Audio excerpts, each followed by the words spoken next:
নমস্কার, কেমন আছেন সবাই? আমার আরও একটি ভিডিওতে আপনাদের সবাইকে স্বাগত জানাই। আজকে বারটি হলো বৃহস্পতিবার, সকাল 8টা মতো বাজছে। সকাল সকাল স্নানটা করে চলে এলাম আগে। সারা সপ্তাহের মধ্যে এই দিনটিই খুব ব্যস্ততম দিন। বৃহস্পতিবার এলে আর কাজের শেষ থাকে না জানেন। তার মধ্যে কি অসহ্য গরম পড়েছে আজকে জানেন। তবে এখানের গরম নিয়ে বেশি চিন্তা করি না, কারণ এখানের ওয়েদার এতটাই ভালো যে যখন গরম দেবে না রাত্রে ঠিক বৃষ্টি হয়ে আবার ঠান্ডা দিয়ে দেয়। চলুন কথা বলতে বলতে ফুলগুলো তুলে নিই। আজকে যেহেতু বৃহস্পতিবার না, সকালে ঘুম থেকে উঠে দেখি অর্ধেক গাছের ফুল তুলে নিয়ে চলে গেছে। আর পাড়ার কয়েকজন মাসি আছে, তারাও ফুলগুলো তুলে নিয়ে চলে গেছে। সবার শেষে এখন আমিই আছি, আমিও তুলে নিলাম। অম্বাবুচিতে গাছগুলিতে এত ফুল হয়েছিল, কেউ হাত দেয়নি জানেন। ফুলেতে গাছগুলি একদম সেজেছিল, এত অপূর্ব লাগছিল দেখতে। দেখলেন, বললাম না জোরহাটের ওয়েদারের কথা। এই রোদ্দুর গরম, আবার এই বৃষ্টি। না, মেয়েটাকে আগে স্কুল থেকে নিয়ে চলে আসি, আবার বৃষ্টি নেমে গেলে কেলেঙ্কারি। অর্ধেক কাজ করেই মেয়েকে স্কুল থেকে আনতে চলে গিয়েছিলাম, দেখুন এসে আবার কাজে লেগে গেছি। এই জন্যই তখন বললাম বৃহস্পতিবারে কাজের চাপটা একটু বেশিই থাকে। ঠাকুর বাসন ধোয়া, ঠাকুরকে পুজো দেওয়া, ঠাকুরের জায়গা পরিষ্কার করা।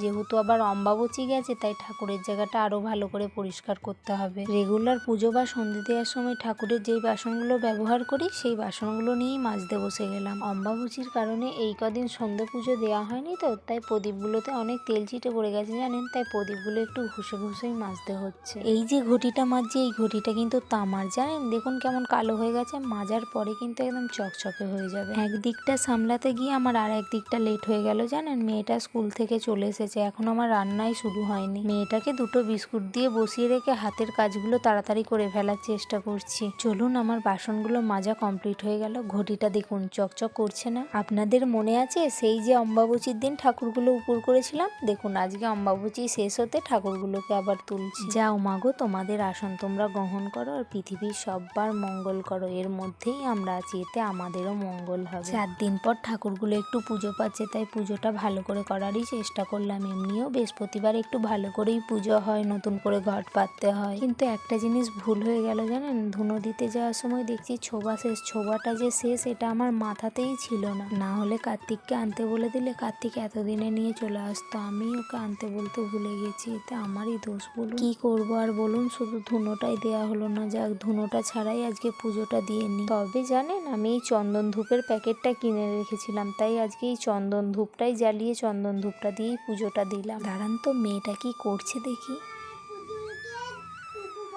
এটা পুতুল না বালিশ? বালিশকে পুতুল বানিয়ে নিলে? এবার এদিকে হ্যালো গাইস বলো।